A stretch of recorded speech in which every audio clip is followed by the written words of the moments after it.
Hi hello नमस्कार, मी दीपाली। आज आपण या व्हिडिओमध्ये की नाही मलाई लड्डू कसे करायचे ते बघणार आहोत। या मलाई लड्डूचा लॉंग व्हिडिओ मी चॅनलवर अपलोड केलेला आहे। तुम्ही टायटलला टच करून व्हिडिओ नक्की वॉच करा। तर इथं आपल्याला सर्वात पहिले एकूण 2 लिटर दूध लागणार आहे। तर आपल्याला 1 लिटर दूध फोडून घ्यायचं आणि 1 लिटर दूध की नाही छान आपल्याला उकळून घ्यायचं। तर तुम्ही बघू शकता 1 लिटर दूध मी कढईमध्ये ॲड करून छान प्रकारे उकळून घेतलेलं आहे। दूध आपल्याला छान प्रकारे घट्ट करायचं। नंतर त्यामध्ये आपल्याला आवडीनुसार साखर ॲड करायची। तुम्हाला जेवढं गोड हवं आहे तेवढी तुम्ही साखर ॲड करा।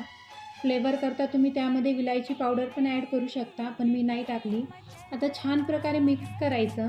आपल्याला एकदम थिक बेटर झालं पाहिजे, आपलं घट्ट झालं पाहिजे। तर तुम्ही बघू शकता आपल्याला साधारण 2 तास की नाही थंड होण्याकरता ठेवायचं आणि नंतर छान प्रकारे एकाच साईजचे लाडू तयार करून घ्यायचे। तर मी पिस्ताने गार्निश केले। चला आता भेटू नेक्स्ट व्हिडिओमध्ये।